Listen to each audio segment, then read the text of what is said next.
আমাদের নবীনগর পশ্চিম ইউনিয়ন এবং নবীনগর সদর আজকে যেই এই বাৎসরিক যে খেলা, আমরা সকলেই অনেক আনন্দিত। এত মানুষ, এত গরমের মধ্যে এত যে মানুষ, আসলে এই মানুষের মানসিক প্রমাণ করতেছে যে আসলে যে বাংলাদেশের মধ্যে যে ফুটবল যে একটা কি জনপ্রিয় জনপ্রিয় খেলা। তাই আমরা আশাবাদী যে আবারও ফুটবল আমাদের বাংলাদেশের মধ্যে একটি জাগরণ হয়ে উঠবে। আর এটা মূলত হচ্ছে আমাদের প্রবাসী যুব সংগঠনের পক্ষ থেকে। ইনশাল্লাহ আশা করি তারা আমাদেরকে আরো বড় বড় খেলা করবে ইনশাল্লাহ।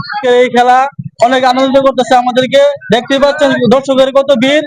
এই হাওরের মধ্যে এই তো পরিমাণ দর্শক হবে আমরা কল্পনা করতে পারিনি। প্রচুর পরিমাণ দর্শক হয়েছে আজকের ফাইনাল ম্যাচের খেলা। এটা আমরা দেশ দশ আমরা একত্রিত সুন্দরভাবে পরিচালনা করছি। আজকে সুন্দর খেলাটা হবে। চল্লাপাং নবীনগর উপজেলার মধ্যে একটি ঐতিহ্যবাহী চল্লাপাং গ্রাম। এই গ্রামের যুব সমাজকে মাদক থেকে ফিরিয়ে আনার জন্য এবং অপসংস্কৃতি থেকে ফিরিয়ে আনার জন্য চল্লাপাঙ্গের প্রবাসী ভাইয়েরা যে উদ্যোগটা নিয়েছেন, এখানে আজকে একটি বিশাল ফুটবল ম্যাচ, ফাইনাল ম্যাচ অনুষ্ঠিত হতে যাচ্ছে। এই ম্যাচে আপনারা দেখতে পাচ্ছেন হাজার হাজার উপস্থিতি দর্শক, তারা কতটা উৎসাহ উদ্দীপনা নিয়ে আজকের এই ম্যাচ উপভোগ করতে যাচ্ছেন।